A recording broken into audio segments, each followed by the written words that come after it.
Today I'm going to show you how to add more fuel to your boat. This is what I've been having for extra fuel in the past trips. My 12-gallon reserve, and the boat has 30. This 12 is my reserve, that if weather gets real rough, I really need to use it to make it to my destination.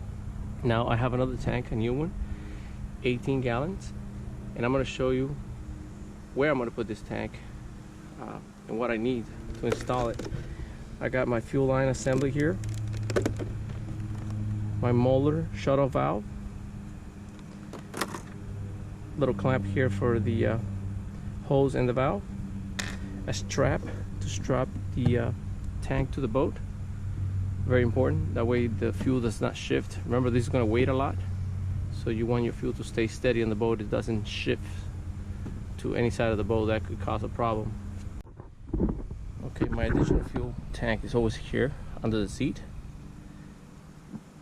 and my 18 gallons.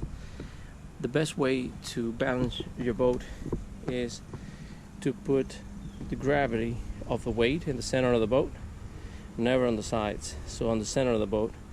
Even the company who designed this boat placed the fuel tank right in the center of the boat.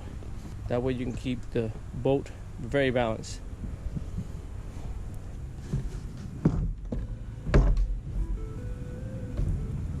See, the fuel tank is right on top of the engine compartment. It fits perfect against my 12-gallon, so there's not a lot of shifting here for the fuel tank to move around.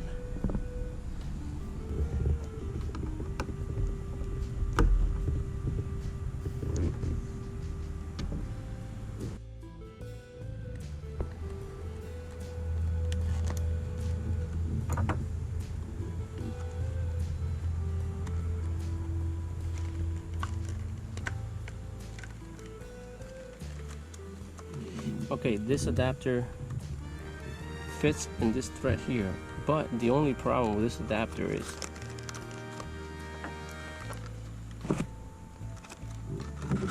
once you put it in here, when you're about to turn it, it hits right under. If you look at it, hits here, so you can't spin it around. And if you take this bolt here still, the knob up here is gonna hit here, so you won't be able to screw it in here. So what I did is I got this adapter, and this adapter I'm gonna screw it in here, and I'm gonna get a piece of hose to attach to here, and put clamps on each side. And from here on I'm gonna connect my fuel line assembly.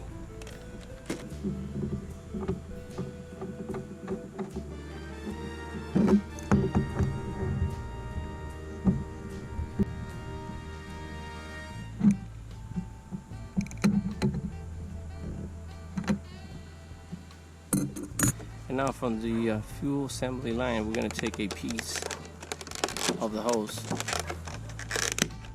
We're going to take a piece from the tank side.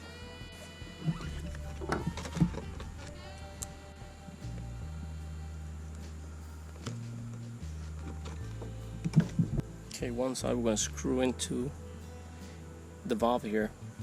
Make sure no pieces go inside the valve. Screwing just like a thread here.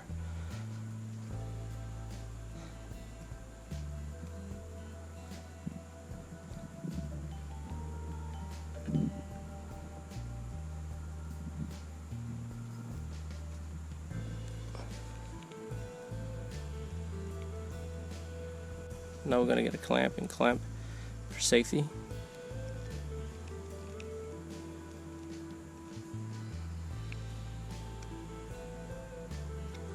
Now we're going to get another clamp for the other side. Now we're going to put the clamp before we put it in.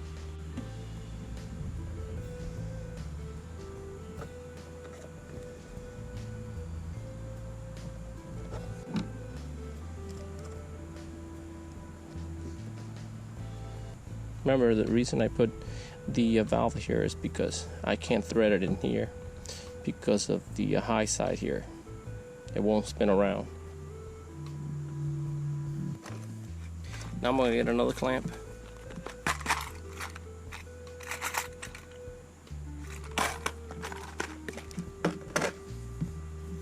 Look at the arrow for the fuel this way, so just put a clamp here.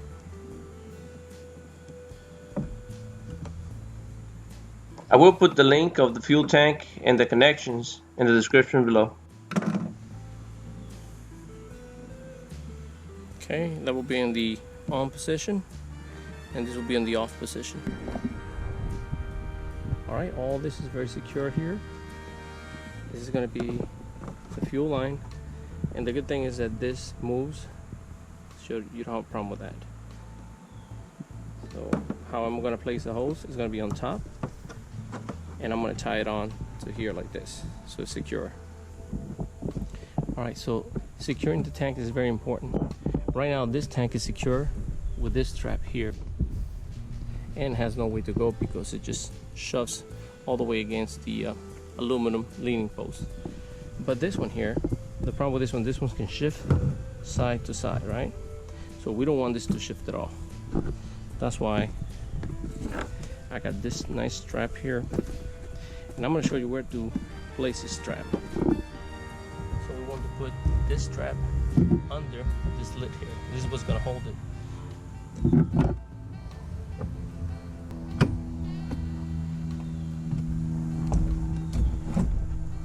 I don't want to place a strap on this side, right?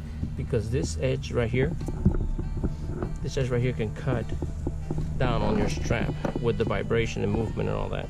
So I want to put the strap behind this here.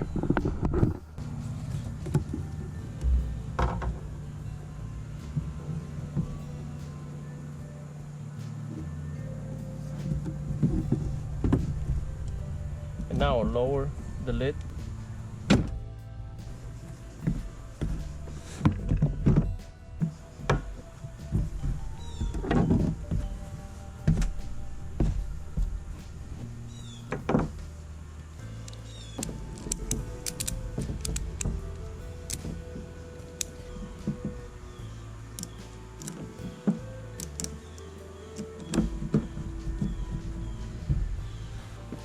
There it is, the tank is secure already.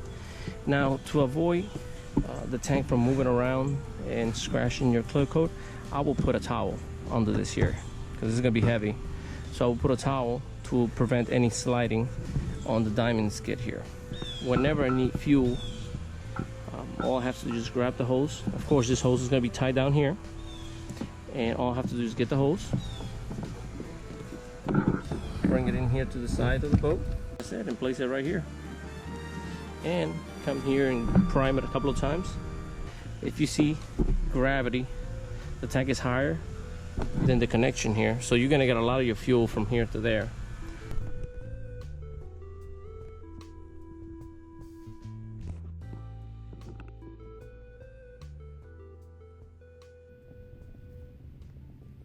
As you've seen in my previous video, that when I head to the Bahamas, they do run out of fuel over there. So you can't rely 100% on refueling at the Bahamas, because sometimes they don't have fuel. If there's a lot of people there, they don't have fuel. So this time what I'm doing is I have 10 gallons here.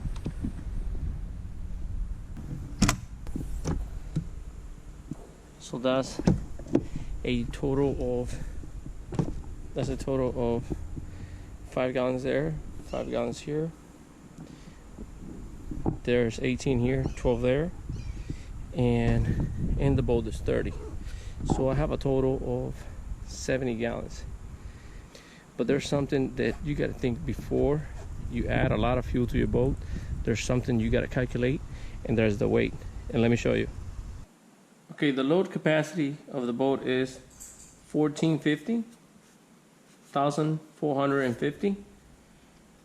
Gear, I'm gonna have about 200 pounds of gear on the boat. Food and water, about 100 pounds. Fuel, since it's 70 gallons times 8, that's how much fuel weighs, about 8 pounds, will be 560 pounds. My weight, 160. Okay, it's 164. But I'm working on it. Okay, so that brings me a total of 1,024 pounds, and my weight limit capacity is 1,450. So that is about 70% of my weight capacity. And I really don't recommend to go over 70%, because if you do, then you're jeopardizing your trip. You'll be able to sink after 70%. 60 is very comfortable. 70 is your limit. So 1,024 will be my 70%. So that's the problem about having extra fuel. It costs a lot on your cargo. And also, if you're traveling and you're making 2.5 miles per gallon, because of this weight here, because of the extra fuel, this could drop to 2.2 or 2.3. So you see, by taking extra fuel, you will lose some of your miles per gallon. So there you go. Right after that calculation, you know that your weight, your cargo, and your passengers, and it might exceed your weight limit. I never liked to go over 70 to 60% of my weight limit. I always try to keep it under, because remember, I'm going to be encountering probably rough seas, maybe 3 to 4 feet waves, and this boat is going to have to go up and down. And when you have a lot of cargo, even though the boat says the capacity that it has, it says here, you don't want to get too close to that, because if you're in a lake and it's smooth, you can go with that 1,450 capacity. But when you got to go up and down in waves, you got a real issue, because this boat is going to take a little bit longer to plane every time you're going to go up over a wave. So you got to keep that in consideration and not pass your weight limit. 60, I would say 60 to 70%. If you get a little bit more than 70%, then you're going to have to encounter some water inside your boat and possibly sink in your boat. So keep an eye on your weight limit, very important. Alright guys, I hope this helps. I'm ready to go for the next trip. Right now the weather is really bad. I had a lot of storms pass through, and I'm just waiting for great weather. Alright guys, navigate safe.